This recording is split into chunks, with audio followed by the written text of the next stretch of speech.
Halo, perkenalkan nama saya Wendy Kristianto dengan NPM 2017-63036. Saya mewakili kelompok saya untuk menjelaskan mengenai penjelasan umum dari disinfektan chamber yang kami rancang di mata kuliah PLC. Penjelasan umum yang akan saya jelaskan terdiri dari 4 topik. Pertama adalah desain, kedua adalah cara kerja, ketiga adalah estimasi biaya pembuatan, dan keempat adalah ketersediaan komponen atau barang yang digunakan. Pertama, saya akan menjelaskan mengenai DC atau disinfektan chamber dari desainnya.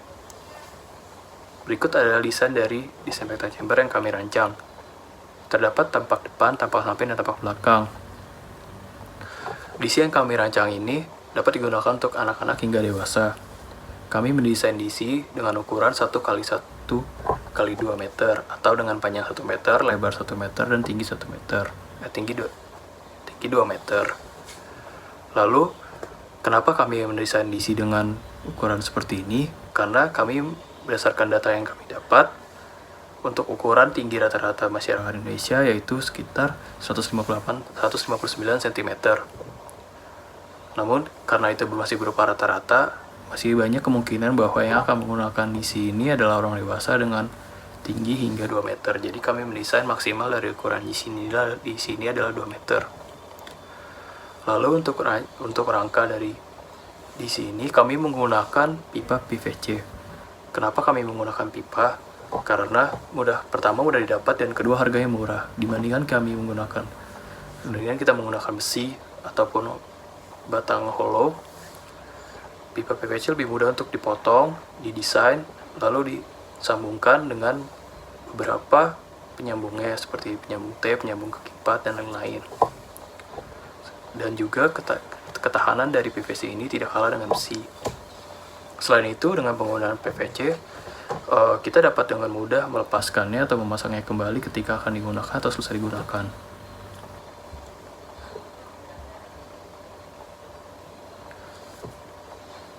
Setelah rangka, untuk penutup dari rangkanya sendiri, kami desain dengan menggunakan plastik transparan karena mudah dipasang serta mudah dilepaskan juga. Dan kami dapat melihat kinerja dari disinfektan chamber kami dari luar ketika ada penggunanya.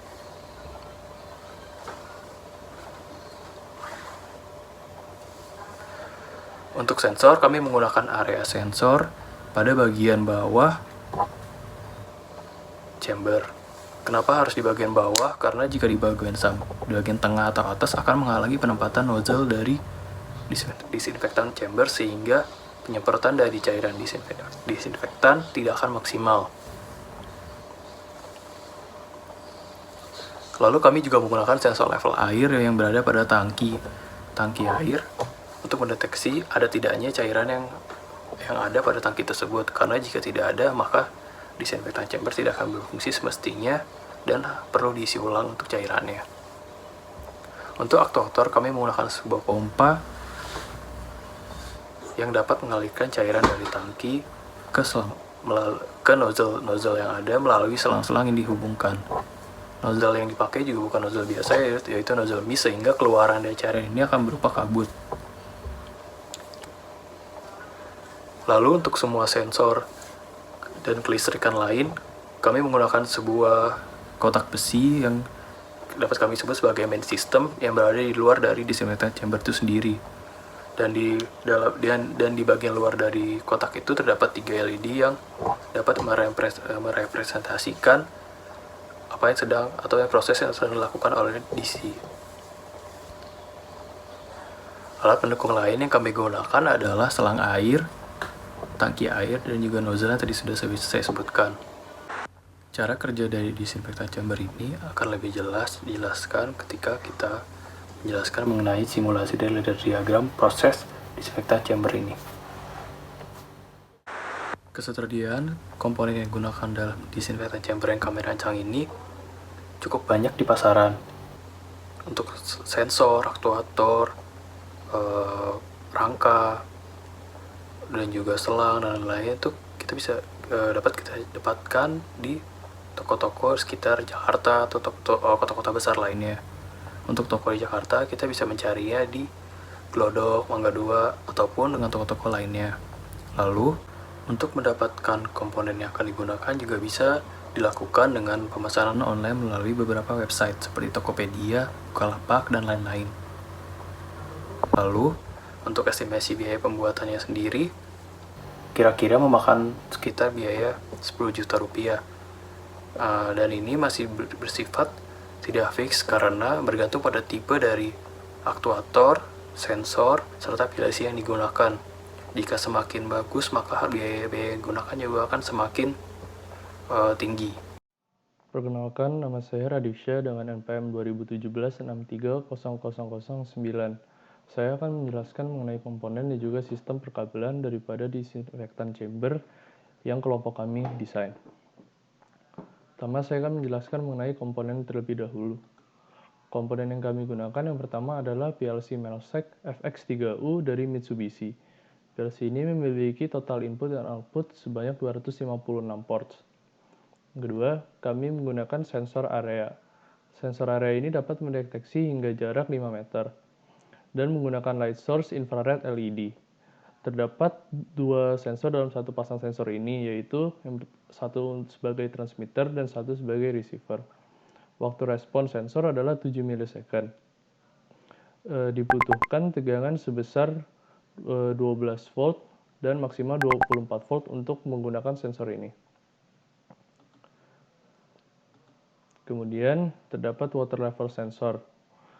Water level sensor ini dapat mendeteksi air di dalam bak yang dengan ketebalan 0 mm hingga maksimal 13 mm.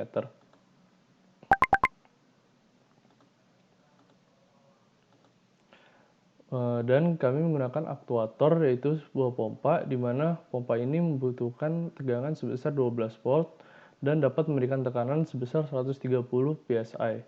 Dengan tekanan tersebut, pompa maksimum memompa air sebanyak 3,8 liter per menit atau 1 galon per menit. Digunakan komponen lain yaitu pipa PVC, selang, nozzle mist, dan juga lampu LED. Dari komponen-komponen ini akan dibuat dalam menjadi sebuah rangka daripada disinfektan chamber.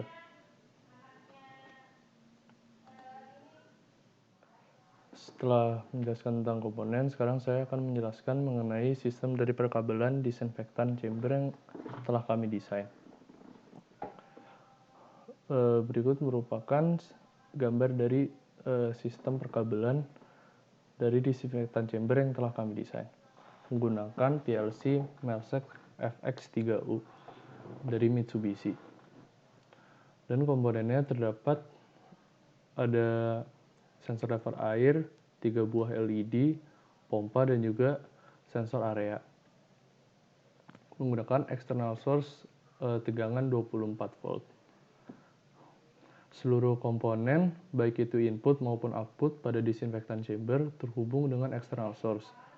Pada bagian input, sensor level air terhubung dengan PLC di X0. Selain itu, komponen sensor area terhubung dengan PLC di X1. Pada komponen output, LED biru terhubung di Y0, LED merah terhubung di Y1, LED hijau terhubung di Y2, dan mesin pompa aktuator terhubung di Y7. Nah, sekarang saya akan mencoba menjelaskan ladder diagram dari hasil rancangan disinfektan chamber kami.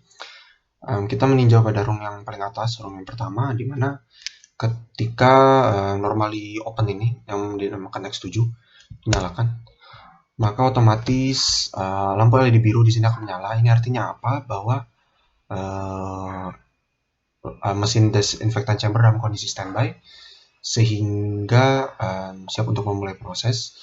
Lalu kita lanjut pada room yang kedua, di bawahnya ada sensor level air, dinamakan level air, yang jika kita kasih input, misalnya kita nyalakan, ada transisi dari 0 menuju 1, maka LED merah akan menyala sehingga menandakan bahwa tangki air dalam kondisi kosong. Dan otomatis ketika tadi level air ini dinyalakan, level air ini yang saya tunjuk ini, yang berupa normally close, akan mati, sehingga ketika misal ada objek datang dan terdeteksi infrared, maka LED hijau dan pompa dan timer tidak akan menyala.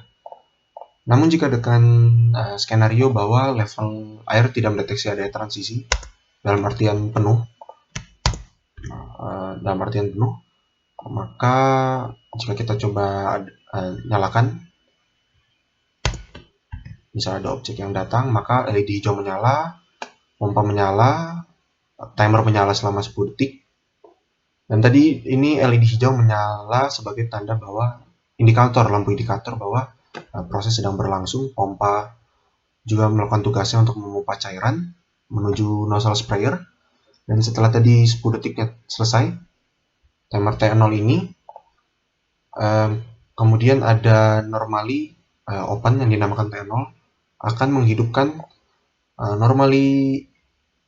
ini adalah coil X2 yang bertujuan untuk mematikan LED hijau dan pompa. Dan X2 ini juga digunakan untuk mereset kondisi dari sensor infrared agar kembali mati setelah tadi menyala. Lalu tadi jika kita melihat di sini ada normally close yang dinamakan LED hijau, ini fungsinya apa? Ini ketika misalnya, saya coba sekali lagi, ketika misalnya dinyalakan, LED hijau ini menyala, maka ini akan mati kedua normally close ini, sehingga LED biru dan LED merah mati. Dan ketika tadi LED hijaunya mati gara-gara X2, maka LED hijau juga akan mati dan kembali normally close yang di sebelah sini akan kembali mati dan LED biru akan kembali menyala. Jika kita meninjau pada flowchartnya, prosesnya sebenarnya mirip seperti ladder diagram yang tadi dijelaskan, di mana ada sensor infrared yang telah menyala, sensor air yang telah menyala, lalu ada lampu LED biru yang dinyalakan karena input ini X7, lalu ada proses dilanjutkan dengan sensor mendeteksi ada tidaknya air dan juga infrared. Yang dalam ladder diagram kita simulasikan dengan melakukan on off, menghidup atau mematikan kontak di sini, kontak level air dan IR sebagai tanda bahwa ada transisi. Lalu masuk ke dalam proses memutuskan apakah ada air. Kalau tidak ada, maka relay akan menyalakan LED merah. Oke, yang kita lihat tadi di sini, seandainya level air menyala, maka LED merah menyala. Namun dan proses ini akan kembali terulang ke sini, ke A, dan akan terus mendeteksi selama tidak ada air. Serta, kalau kita perhatikan baik-baik, ini proses pompa LED hijau dan timer nggak akan jalan. Begitu juga halnya dengan di ladder diagram, karena di sini mati normally close level airnya. Lalu jika seandainya ada air, maka akan terus proses dilanjutkan dengan kembali menanyakan apakah ada objek. Sama juga ketika tidak ada objek, proses kembali ke awal, ke sebelah sini, dan terus begitu selama tidak ada objek yang masuk ke dalam disinfektan chamber. Namun ketika ada objek, maka relay akan mematikan LED merah. Kita lihat tadi menyala. Kita menggunakan LED hijau untuk mematikan LED merah dan biru, lampu standby dan LED merah. Lalu relay mulai menyalakan LED hijau, lalu menyalakan pompa, menjalankan fungsi timer. Kita lihat di ladder diagram, hal yang serupa juga terjadi. Dan di flowchart ini ada keputusan proses untuk memutuskan apakah masih di bawah 10 detik timer. Jika masih di bawah atau sama dengan 10 detik, maka akan terus berputar, proses terus terjadi. Ada pompa dan lampu hijau dan timer yang menyala. Lalu jika sudah berhenti, maka relay mematikan pompa air. Relay dimatikan oleh X2. Lalu relay mematikan lampu LED hijau. Lampu LED hijau mati, lalu relay menghidupkan lampu standby. Seperti yang kita lihat tadi, lampu LED biru telah selesai. Demikian penjelasan dari flowchart kami.